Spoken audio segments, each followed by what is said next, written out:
I think one of the most interesting things about when big trades happen is the aftermath, because all the parties involved Facts. want to get their shit out. Yeah. Yeah, like this Dame Lillard thing, obviously there was drama, right? He signs a contract extension last year. Then he asked for a trade. He wants to only go to Miami. And the Blazers are like, nah, that's not happening. What jumped out to you, though, in this Chris Haynes piece where he talked to Dame and gave like some of the behind the scenes of what went down? A lot of things. Yeah. And I love that this got out right away. I love that everything happened so damn fast. I mean, from the day that you and I were talking about it, and then Jimmy Butler's putting out like the NBA's got to look into tampering, Tyler Hero's putting it out too, all those things. And then next thing you know there's already it's like official, the Milwaukee Bucks have it out there. It just happened so fast, right? So then even with this Chris Haynes piece, it was like one of the first lines was 11 a.m. on Wednesday, and Dame just found out about the trade. Minutes later, like Chris is talking to him, and I'm just like, holy shit! I love getting this like instant reaction, even in that piece. I thought was really cool because you're getting real, genuine emotions from a guy in Dame who definitely has this like bittersweet ending. There's never a good way to say goodbye in any type of breakup, no matter what. If it's business, relationship, doesn't matter what it is.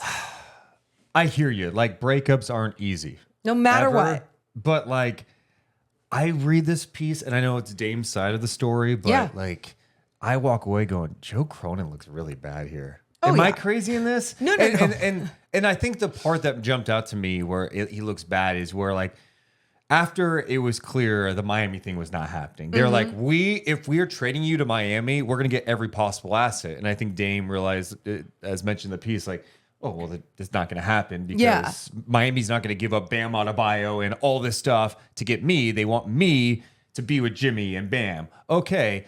And then Dame's like, well, if I can't get traded to Miami, I'm going to rescind my request, and I'll just play for the Blazers. And Joe's like, there's no going back. But that part, okay, put that aside. The one that I didn't get, Dame started showing up to the Blazers facilities, trying to get acclimated again. I'm still on the roster. Yeah, he's going to be around. It's like training camp's coming. He wants a vibe with the teammates. He said everyone talked to him except Joe Cronin. I'm like, this is a tough look for him. But, and especially when it comes to like, Dame Lillard was a franchise player. Like, we can have a debate. Oh, is he the best guy in Blazers franchise history? He's got a very solid case. But you even saw that Instagram post that he put out, Dame thanking everyone. Just any possible person he had a connection with in the organization, media, community, family, people. Whoever. Who did he not name? Joe Cronin. That's a tough look. It is a tough look. But looking at this piece, and just like everything you mentioned with the way that he wasn't even communicating with him at the end. Now, I'll tell you this. And again, when I'm very much pro player, but what I will say from interactions with higher ups and GMs and all these people, there's some weird personalities up there sometimes. There's just like a very robotic, business-like mentality. But that's the thing. You're supposed to evolve in this, especially in this league, and humanize every situation, humanize every single relationship, conversation that you have. Just because you don't want to talk about where you're going to trade him to next and when he comes to the practice facility doesn't mean you can't just have a cordial conversation. I mean, you were there for years. And I know some people have given Dame shit a little bit about, hey, you signed a 2-year max extension and then you request a trade. And people worry, okay, our player is going to start doing that where, hey, get the money and then request a trade. I'm not the biggest fan of that. But the thing I always go back to is, that's fine.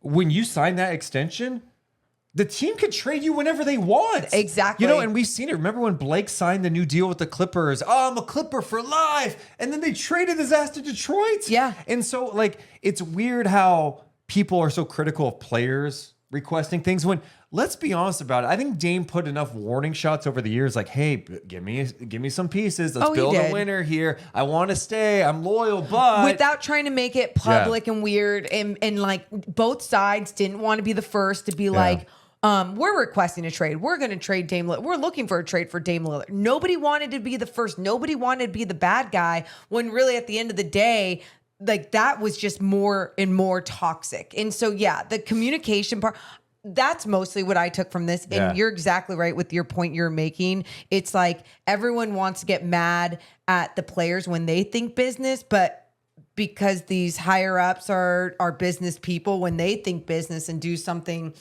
cruel or however you want to describe it, it's more normalized. So yeah, not the communication factor from what I got in this piece, really bad. Doesn't surprise me though, because I feel like that's always how like the end of a breakup ends up anyway. Yeah. It's tough too. And then you read in the piece I thought was interesting where, Aaron Goodwin was so, Dame's agent, so steadfast. Get him to Miami. That's it. We only want Miami. And then once it was like, oh, it's off the table, they're like, all right, Milwaukee and Brooklyn aren't too bad now. Like, we're open-minded to this now. And what was the thing I said to you when I read the Brooklyn thing? I was like, that would have been so anticlimactic. I'm so glad. Yeah. I'm so glad for Dame.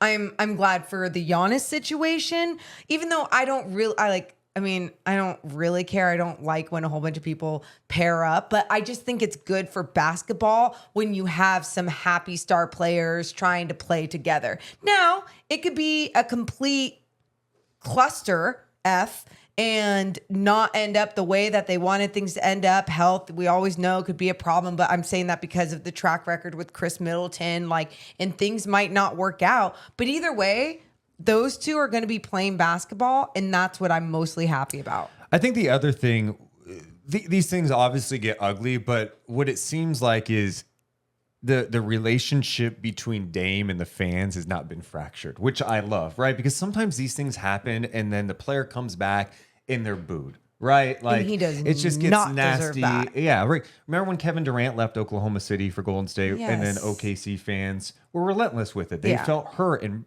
all that stuff.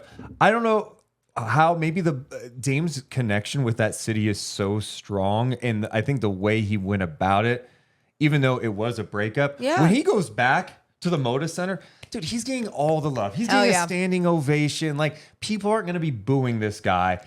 I think they can appreciate what he did. And I think in a weird way, especially with where that organization's headed and kind of a young rebuild, they're probably rooting for Milwaukee a little bit. Yeah. And Dame to get a ring. I'm with you because he's, like you said, from what you've seen, he's such a good guy, what he does even with the community and the fans and everything.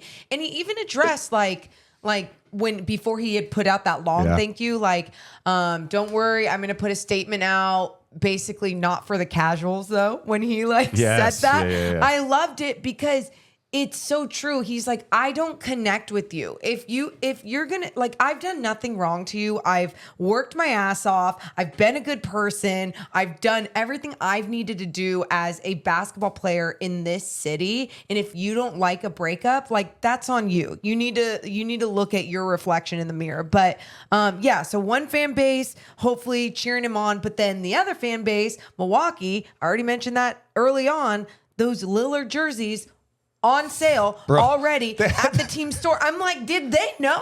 Okay, Dame had the song ready. Oh yeah. When the trade happened, moments later, talking to Chris Haynes, and then his jersey is on sale within a matter of hours. Yeah, no, that should happen fast. Farewell is the song. The biggest loser of this whole thing to me though is Miami, and that's fair. They thought they had him. They were apparently aggressive. We've seen reports that they were offering up Hero, Jovic, and multiple first-round picks. If that's true, it didn't seem like the Blazers wanted to engage there. They didn't like that package. That wasn't something that excited them. And so they go with Milwaukee. But for Miami, not only did you lose out on Dame, he goes to an Eastern Conference rival, and you've lost a lot of key guys in Strus and Vincent. And now you're left with trying to figure out, all right, how do we maneuver through this? Because we need to make another move to be competitive in the East. How can they get work Jrue Holiday? That's what I'm saying. Can they work out something for Jrue Holiday? Because there's another thing too. Is it seems like a lot of teams are interested in Jrue Holiday for good reason, right? You don't want him to go to another Eastern Conference team that you're competing against. No. And Miami could use a player like that. It's going to be interesting to see how that one plans out. My secret there's a spot I would love to see him go to, but I don't even know how it would happen. Okay, tell me. It's Boston. And just from a storyline perspective, to see him go to Boston. Elevate them to another level. Because those are, to me, the two best teams. You got Milwaukee, Boston right there. And you put Jrue Holiday in that lineup. Eastern Conference Finals. Dame taking on Jrue head to head. That was the other interesting piece, part in the Chris Haynes piece, where he had quotes from Giannis in there. Yeah. And Giannis was just like, you could tell he felt really conflicted about everything because, like, Jrue is his guy. And Jrue just made comments the other day that he's like, I'm going to want to be a Buck for life. I'm a Buck for life.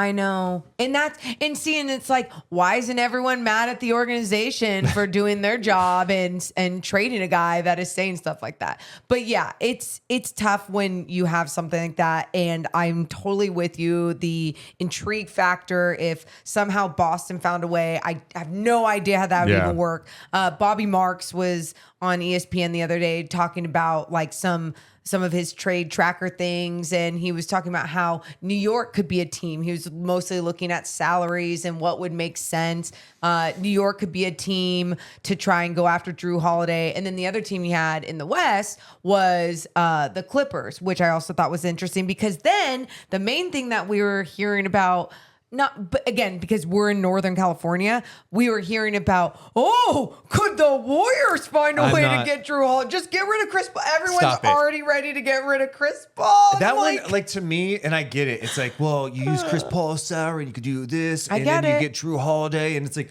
I don't think that's a move that Golden State can make today.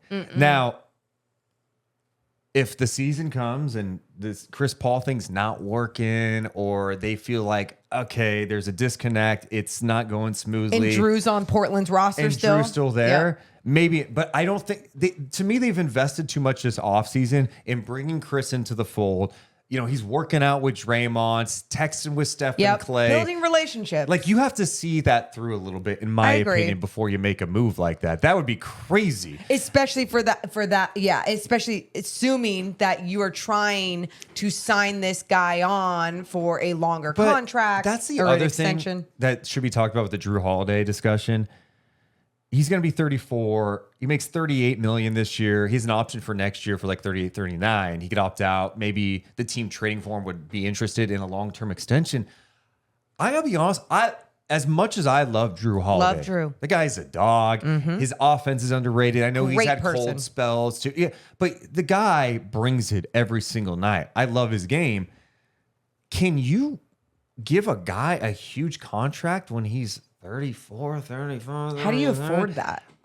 That would scare the hell out of me. You know, and I know some people brought up the Kings too. Hey, could the Kings do something? And like, the thing that makes it so difficult for Sacramento is, if you even thought like Fox and Holiday backcourt pairing could work, the Kings don't really have anything they can move right now anyway, because all the contracts that they would look to move, like let's say it's a Harrison Barnes, like you can't even trade that till later this year. You just signed the guy. I just think it would take too much anyway. So I'm fascinated to see where he lands, but there's going to be a lot of teams trying to get him. And with that, I wonder if Portland hangs on to him just a little bit. Until until teams that are looking for that extra push in the postseason, they can get some young guys, some team-friendly contracts, some expiring contracts, or whatever direction they're trying to go. Portland's trying to go in this rebuild. But you're right. And with Jrue Holiday, like he has made it known that he is not signing an extension with any team until the end of the season or whenever he has to sign that. So I thought that was interesting too, because no one's getting that commitment from him no matter what. Apparently the Blazers want a couple of first-round picks. Like, if you're a team that thinks Jrue Holiday is the missing piece, do you give up a couple of first-round picks, knowing there's a chance maybe you don't resign him, just to try to win a championship? Do you go all in for that, just like 1 year, go win a championship? Trade deadline's going to be fun. Dude, bring it on. The Dame aftermath has been wild. Training camp is closing in on for most teams. Yeah. You know what else we got next week? What? The James Harden drama in Philly. It's nonstop. Wait. Bring on all that drama. Where do you guys think Jrue Holiday is going to land? How do you think Dame will work out in Milwaukee? Comment below and make sure you hit the thumbs up and subscribe. Appreciate it.